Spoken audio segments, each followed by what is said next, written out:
તો કેમ છો વિદ્યાર્થી મિત્રો, આજના લેક્ચરમાં આપનું સ્વાગત છે। મારો આજનો લેક્ચર છે ધોરણ 12 આંકડાશાસ્ત્ર ભાગ 1 જેના ચેપ્ટર 1 સૂચકાંકનો, જેમાં આજે હું તમને સ્વાધ્યાય 1.4નો દાખલા નંબર બીજો અને ત્રીજો શીખવાડીશ। આની અગાઉના બધા જ સ્વાધ્યાયના દાખલા મેં વિડીયોઝ બનાવીને એક સરસ પ્લેલિસ્ટ બનાવી અને 1 by 1 પ્લેલિસ્ટની અંદર મૂકેલા છે। જો કોઈએ ના જોયા હોય અને જોવાની ઈચ્છા હોય તો ચેનલમાં જઈને જોઈ શકે છે, બિલકુલ ફ્રી છે। તો હવે આપણે શરૂઆત કરીએ સ્વાધ્યાય 1.4નો દાખલા નંબર 2। સ્વાધ્યાય 1.4ના દાખલા નંબર 2માં શું કહે તો સૌ પ્રથમ આપણે ચોપડીમાં તે જોઈએ। દાખલા નંબર બીજામાં તમને શું કહેવામાં આવ્યું છે કે ખોરાકી ચીજોના ભાવ અને વપરાશની નીચેની જે માહિતી છે તે પરથી શું કરવાનું, કૌટુંબિક અંદાજપત્રની રીતે, એટલે કૌટુંબિક અંદાજપત્રની રીત એટલે W વાળી રીત કે ભારિત સરેરાશવાળી રીતે વર્ષ 2014નો સૂચકાંક ગણો અને તેનું અર્થઘટન કરવાનું છે।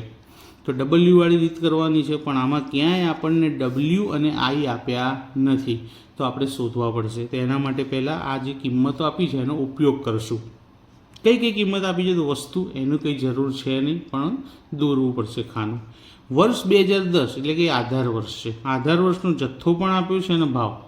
જ્યારે ચાલુ વર્ષ છે 2014 એનો ફક્ત ભાવ આપ્યો છે, જથ્થો આપ્યો નથી।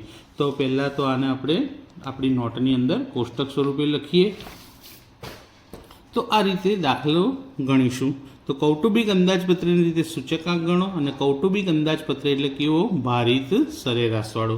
સૌથી પહેલાં વસ્તુ લખી દીધી, ત્યારબાદ વર્ષ 2010 એટલે કે આધાર વર્ષનો જથ્થો અને ભાવ। આધાર વર્ષના જથ્થાને શું કહેવાશે, Q0, અને એના ભાવને શું કહેવાશે, P0। એ જ રીતે ચાલુ વર્ષનો ભાવ 2014નો, ચાલુ વર્ષના ભાવને શું કહેવાશે, P1। આ બધી કિંમતો આપણને ચોપડીમાં આપેલી છે। શોધવાનું છે આપણે ભારિત સરેરાશ એટલે કે કૌટુંબિક અંદાજપત્રની રીતે। તો એના માટે પહેલાં આપણી પાસે W પણ હોવો જોઈએ અને I પણ હોવો જોઈએ। તો W જો ના આપ્યો હોય તો તમે કેવી રીતે શોધી શકો, તો P0 ગુણ્યા Q0 કરી અને આપણે ભાર શોધી શકીએ છીએ। તો P0 અને Q0નો ગુણાકાર કરી અને આપણે નોટની અંદર લખીએ। તો ગુણાકાર કેલ્ક્યુલેટરમાં કરીશું અને સાથે કેલ્ક્યુલેટર લઈને બેસશો તો તમે પણ જોડે જોડે ગુણાકાર કરી શકો। તો સૌથી પહેલાં P0 અને Q0નો ગુણાકાર 15 ગુણ્યા 60, એનો જવાબ આવશે 900। તમે સાથે કેલ્ક્યુલેટર રાખશો તો વધારે સરળતા રહેશે। ત્યારબાદ 32 ગુણ્યા 40, એનો જવાબ આવશે 1280। 12 ગુણ્યા 15, એનો જવાબ આવશે 180, અને 50 ગુણ્યા 25, એનો જવાબ આવશે 1250। હવે Wનું જે ખાનું છે એનો સરવાળો કરવાનો, જેથી એને સિગ્મા W કહેવાશે। તો આ ચારેય કિંમતોનો સરવાળો કરીશું તો કિંમત મળશે 3610। હવે આપણે શું શોધીએ, I। Wનું કામ પૂરું થઈ ગયું, હવે I શોધીએ। I માટે સૂત્ર છે P1 છેદમાં P0 ગુણ્યા 100। તો P1 છેદમાં P0 એટલે કે 18 છેદમાં 15 ગુણ્યા 100।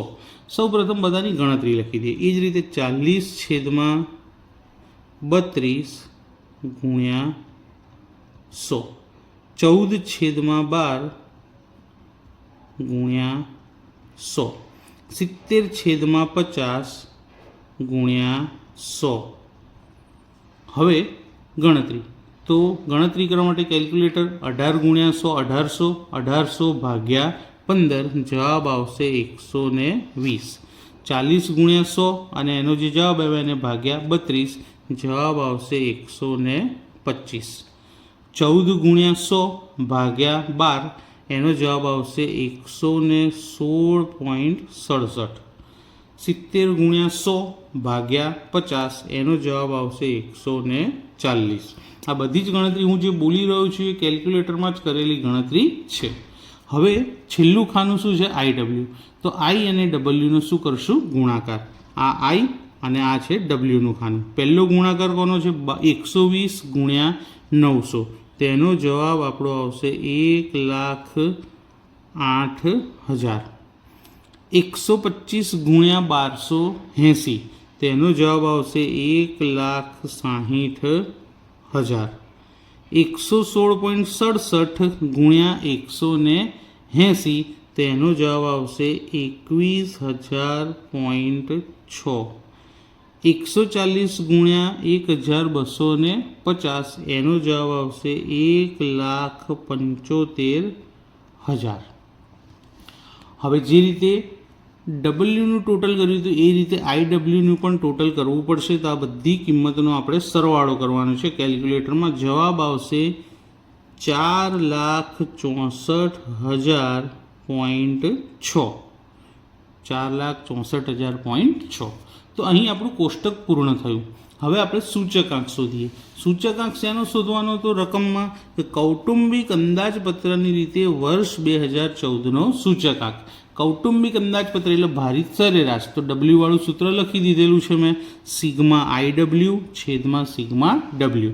સિગ્મા આઈડબલ્યુનું ટોટલ આવ્યું છે 4,64,000.6 અને છેદમાં ડબલ્યુનું ટોટલ આવ્યું છે 3,610. હવે આ બેનો ભાગાકાર કરવાનો છે. કેલ્સીમાં આનો ભાગાકાર કરતાં આપણને જવાબ મળશે 128.53. તો આ આપણને સૂચકાંક મળી ગયો. હવે એનું અર્થઘટન લખીએ.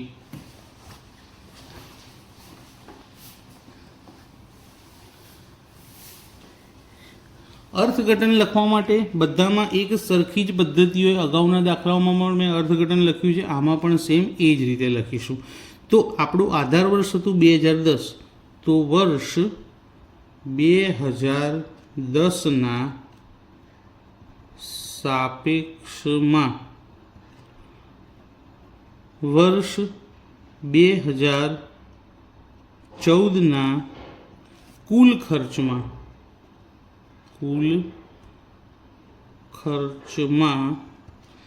થયેલ ટકાવારી વધારો. ટકાવારી વધારો કેમ? કારણ કે મારો જે સૂચકાંકનો આન્સર છે 100 કરતાં મોટો આવ્યો છે, એટલા માટે ટકાવારી વધારો. તો 128.53 માઇનસ 100 અને આન્સર આવશે 28.53%. તો આટલા ટકા વધારો થયો. આ અર્થઘટન લખી દીધું ને આ સૂચકાંક શોધી લીધો. તો એકદમ સિમ્પલ દાખલો હતો. કોષ્ટક પણ સહેલું હતું. ખાલી ડબલ્યુ ને આઈ શોધી, આઈડબલ્યુ અને ટોટલ કરી સૂચકાંક, અને સૂચકાંક શોધ્યા પછી તેનું અર્થઘટન કરી વધારો શોધી લીધો. હવે જોઈએ આપણે દાખલા નંબર 3. દાખલા નંબર 3ની અંદર મિત્રો ચોપડીની જરૂર થોડી વધારે છે. દાખલા નંબર 3માં આપણને કુલ ખર્ચની રીતે સૂચકાંક શોધવાનો કીધેલો છે. હવે દાખલા નંબર 3ની વાત કરીએ તો રકમ પણ જોઈ લઈએ. દાખલા નંબર 3ની રકમમાં કુલ ખર્ચની રીતે 2015નો જીવન નિર્વાહ ખર્ચનો સૂચકાંક, એટલે રીતનું નામ છે કુલ ખર્ચની રીત. કુલ ખર્ચની રીત તો એની અંદર દાખલો કાં તો લાસ્ટ યરની રીતથી થશે કાં તો પાસેની. અહીં તમને આધાર વર્ષનો જથ્થો આપ્યો છે એટલે કે Q0 આપેલા છે, એટલે આ દાખલો થશે લાસ્ટ યર 1000 વાળા સૂત્રથી. સૌથી પહેલાં તો જોઈએ એકમ આપેલા છે જુઓ, અને જથ્થામાં પણ એકમ લખેલા છે. તો સૌથી પહેલાં અહીંયા જો એકમ છે ક્વિન્ટલ અને જથ્થામાં શું છે કિગ્રા. તો ક્વિન્ટલને કિગ્રામાં ફેરવવા પડશે.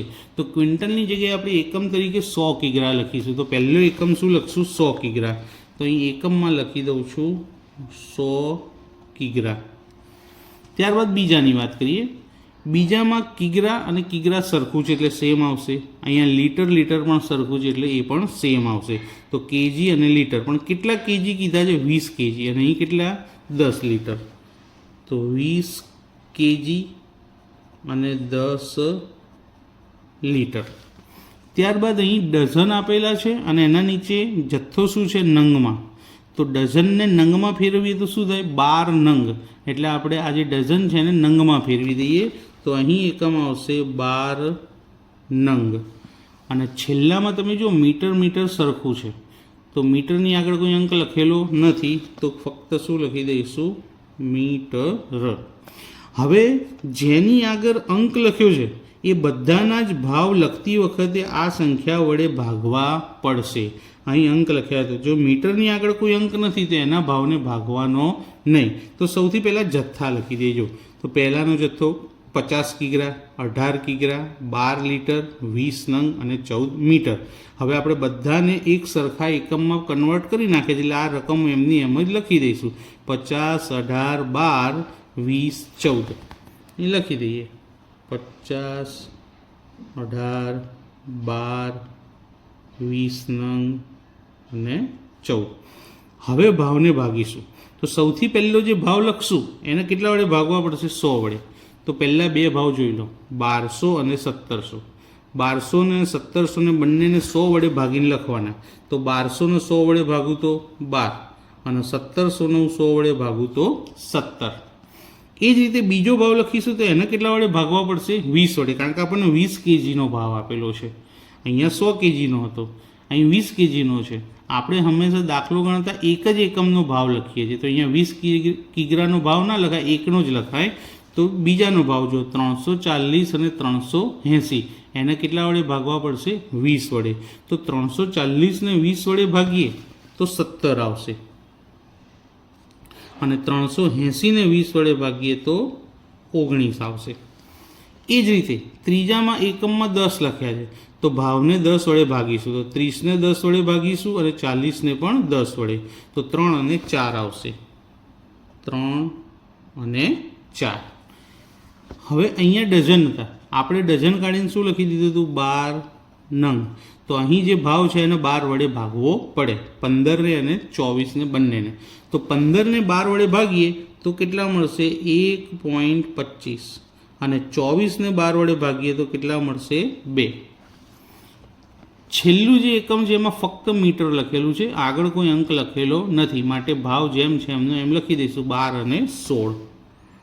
12 અને 16. તો આ આપણું કોષ્ટક બની ગયું. હવે દાખલામાં મેં અહીંયા મેન્શન કર્યું છે કે Q0 આપેલ હોવાથી ILથી થશે, એટલા માટે આપણે 1000 વાળું સૂત્ર વાપરીશું. તો પહેલાં P1 અને Q0નો ગુણાકાર કરી લઈએ. P1 અને Q0 તો 17 ગુણ્યા 50 કેટલા થશે? 850. ત્યારબાદ 19 ગુણ્યા 18 એનો જ ગુણાકાર થશે 342. 4 ગુણ્યા 12 એનો ગુણાકાર થાય 48. 2 ગુણ્યા 20 તેનો ગુણાકાર થાય 40 અને 16 ગુણ્યા 14 એનો ગુણાકાર થશે 224. એ જ રીતે હવે P0 Q0 તો 00 વાળાનો ગુણાકાર 50 ગુણ્યા 12 કેટલા થશે? 600. ત્યારબાદ 18 ગુણ્યા 17 કેટલા થશે? 306. 12 તરી કેટલા થાય? 36. 20 ગુણ્યા 1.25 એનો ગુણાકાર ખાલી થશે 25 અને 14 ગુણ્યા 12 એનો ગુણાકાર થશે 168. તો ગુણાકાર કરી લીધો આપણે. હવે સરવાળો કરવાનો છે છેલ્લા બેનો. તો અહીં P1 Q0નું ટોટલ થશે, બધી જ સંખ્યાઓનું ટોટલ જે આવે છે તે છે 1504 અને P0 Q0નું જે ટોટલ થાય છે આ 5 સંખ્યાઓનું એ થાય છે 1135. કોષ્ટક આપણું બની ગયું છે. હવે આપણે સૂચકાંક શોધવાનું છે. તો વર્ષ 2015નો કુલ ખર્ચની રીતે જીવન નિર્વાહ ખર્ચનો સૂચકાંક મેં પહેલાં જ તમને કહી દીધું હતું કે Q0 આપેલો હોવાને કારણે આપણે લાસ્ટ યર એટલે કે 1000 વાળું સૂત્ર વાપરીશું. તો સૂત્ર મેં લખી દીધું છે, ફક્ત કિંમતો મૂકવાની. સિગ્મા P1 Q0 કેટલા છે? 1504 છેદમાં સિગ્મા P0 Q0 કેટલા છે? 1135 અને ગુણ્યા કેટલા? 100. હવે 1504 ગુણ્યા 100 અને ભાગ્યા 1135. જવાબ આવશે 132.51. તો આપણો કુલ ખર્ચની રીતે જીવન નિર્વાહ ખર્ચનો સૂચકાંક કયા વર્ષનો? 2015નો. અહીં આગળ પણ આપણો જવાબ 100 કરતાં કેવો છે? વધારે. માટે અહીં સૂચકાંકમાં વધારો થયો છે, તો ટકાવારી વધારો પણ લખી દઈએ તેનું અર્થઘટન. તો અહીં આગળ આપણને આધાર વર્ષ 14 અને ચાલુ વર્ષ 15 આપેલા છે. તો એને સાથે રાખીને લખીએ તો વર્ષ 2014ના સાપેક્ષમાં વર્ષ 2015ના કુલ ખર્ચમાં થયેલ ટકાવારી વધારો તો બાદબાકી 132.51 માઇનસ 100 તો બાદબાકી આવશે 32.51%. તો આટલો વધારો જોવા મળ્યો. તો મિત્રો આજે આપણે કેટલા દાખલા શીખ્યા? 2 દાખલા. દાખલા નંબર 2 કોની રીતે? કૌટુંબિક અંદાજપત્રની રીતે સૂચકાંક એટલે કે ભારિત સરેરાશથી W વાળા સૂત્રથી ગણતરી કરી આપણે અને તેનું અર્થઘટન લખ્યું. અને તે જ રીતે બીજો દાખલો ગણ્યો કુલ ખર્ચની રીતે, એટલે કે આજે બંને દાખલા અલગ અલગ પદ્ધતિથી ગણેલા છે. અહીં આગળ Q0 આપેલા હતા એટલે IL થી દાખલો ગણ્યો 1000 વાળાથી. તો આ એનું કોષ્ટક હતું. કોષ્ટક લખતી વખતે ધ્યાન રાખવાનું કારણ કે એકમ પરિવર્તન હતું. અને આ નીચે એનો દાખલો ગણેલો સૂચકાંકનો અને ત્યારબાદ તેનું અર્થઘટન લખ્યું. તો મિત્રો આજનો વિડીયો તમને કેવો લાગ્યો મને કોમેન્ટ કરી જરૂરથી જણાવજો. અને આ વિડીયોને તમારા ફ્રેન્ડ સર્કલમાં જરૂરથી શેર કરજો જેથી ચેનલને સપોર્ટ મળતો રહે. દરેક વિદ્યાર્થી સુધી પહોંચાડજો. ચેનલ બિલકુલ ફ્રી છે. Thank you.